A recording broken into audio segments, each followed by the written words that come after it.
بسم اللہ الرحمن الرحیم اللهم قنعني بما رزقتني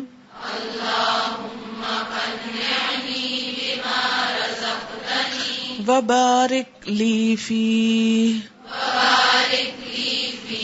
واخلف علي كل غائبة لي بخير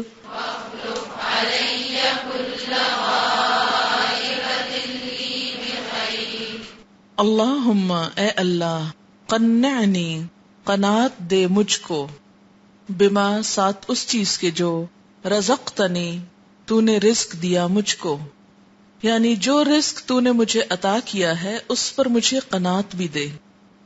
قناعت کس چیز کا نام ہے؟ اس احساس کا نام کہ جو کچھ مجھے میرے رب نے دیا ہے بہت دیا ہے۔ مزید کی طلب ایک فطری چیز ہے، لیکن مزید کی حرص اور حرص میں پھر منفی طریقے اختیار کرنا مزید مال کو حاصل کرنے کے، یہ انسان کے دین ایمان آخرت کے لیے نقصان دہ ہے۔ خوشحال انسان وہی ہے جو اپنے رزق پر قناعت کرتا ہے، جو اس کو ملا ہے اس پر خوش ہے۔ اسی لیے ایک اور محاورہ ہے، ایک قول ہے، الغنا غنا النفس، الغنا غنا النفس، غنا نفس کی غنا ہوتی ہے، قناعت دراصل اندر سے اٹھتی ہے۔ اگر دل کے اندر وہ جذبہ نہیں تو کوئی شخص کتنا بھی مالدار ہو، کتنا بھی دولت مند ہو، اس کو اطمینان نصیب نہیں ہو سکتا۔ تو اللہ جو کچھ تو نے مجھے رزق دیا ہے اس پر مجھے قناعت بھی دے، یعنی صبر بھی دے، اطمینان دے۔ وبارک لی فی، اور میرے لیے اس میں برکت ڈال دے، یعنی وہ میرے لیے کافی بھی ہو جائے، اس سے میری ضروریات پوری ہو جائیں۔ آپ نے دیکھا ہوگا کہ بسا اوقات تھوڑا سا مال بھی لوگوں کی ضروریات کے لیے کافی ہوتا ہے اور بسا اوقات بہت سا بھی پورا نہیں پڑتا۔ تو کیا فرق ہے؟ اسی برکت کا۔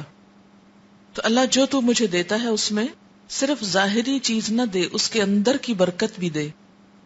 وخلف علیہ کل غائبۃ لی بخیر، وخلف علیہ میرا نگہبان ہو جا، کل غائبۃ ہر غائب ہونے والی چیز پر، لی جو میرے لیے ہے، بخیر خیریت کے ساتھ، یعنی ہر وہ چیز جو میری ہے لیکن میرے سامنے نہیں، مجھ سے غائب ہے، اس کی تو نگہبانی کر، اس کی تو حفاظت کر، اس کو تو خیریت سے رکھ۔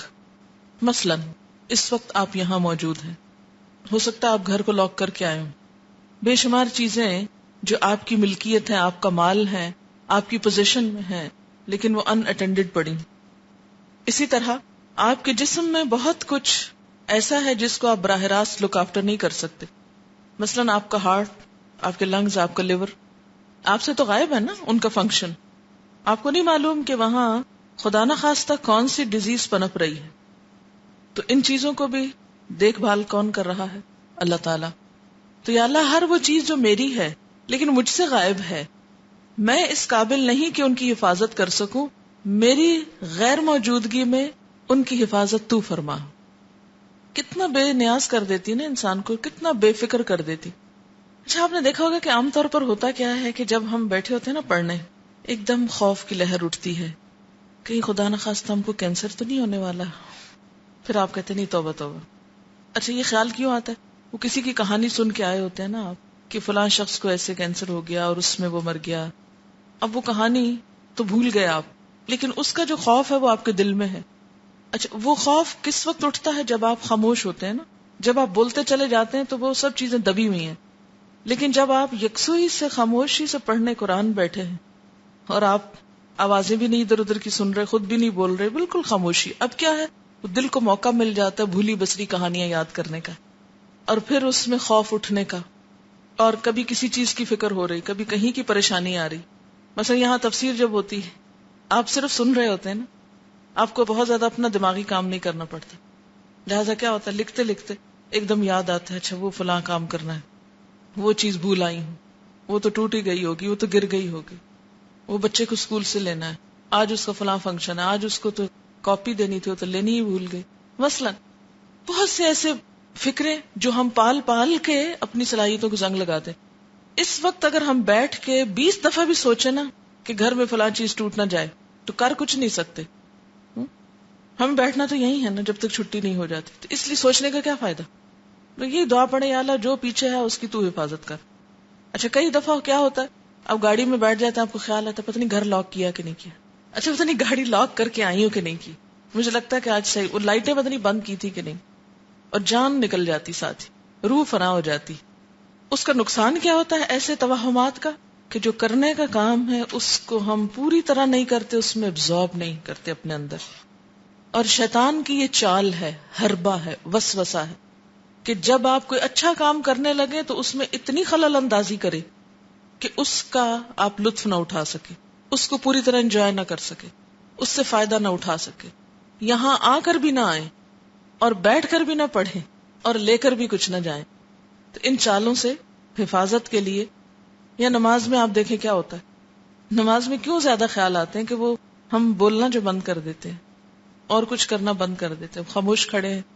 تو ایسے میں اگر کوئی موقع نہ بھی ہو منہ سے بول کے یہ دعا پڑھنے کا تو دل میں دوہرا لیجئے وَاخْلُفْ عَلَيَّ كُلَّ غَائِبَةٍ لِّي بِخَيْرٍ. جو چیزیں میرے ہاتھ میں نہیں, مجھ سے غائب ہیں, میری نگاہوں میں نہیں, میری ریچ میں نہیں, ان کے بارے میں پریشان ہو کر بھی مجھے کیا کرنا ہے, کیا نتیجہ ہوگا, کچھ بھی نہیں. تو اس لیے دل کے اطمینان کے لیے یہ دو دعائیں بہت خوبصورت ہیں. ایک اللہ جو مجھے دیا ہے اس پہ قناعت دے, اور جو میرا ہے لیکن اس وقت میں اس کی حفاظت کے قابل نہیں, اس کی حفاظت تو فرما میری غیر حاضری میں. کل غائبۃ لی بخیر. اچھا رزق کے معاملے میں عموماً ہم راضی نہیں ہوتے نا اللہ کے فیصلے پر, نہیں ہوتے نا. کچھ بھی مل جائے ہم کو, قارون کا خزانہ بھی مل جائے تو راضی نہیں ہو سکتے, کیونکہ ابن آدم کو اگر ایک وادی مل جائے تو وہ اسے بھول کر دوسرے کی تمنا شروع کر دے, اور انسان کا پیٹ سوائے مٹی کے کسی چیز سے بھر نہیں سکتا. اسی لیے اللہ تعالیٰ فرماتے ہیں, ایک حدیث قدسی ہے کہ اے ابن آدم اگر تم مجھ سے کم رزق پر راضی ہو جاؤ تو میں تمہارے کم عمل پر تم سے راضی ہو جاؤں گا.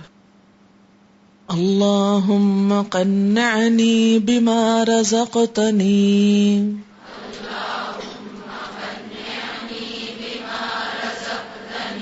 وبارک لی فیہ واخلف علی کل غائبۃ لی بخیر.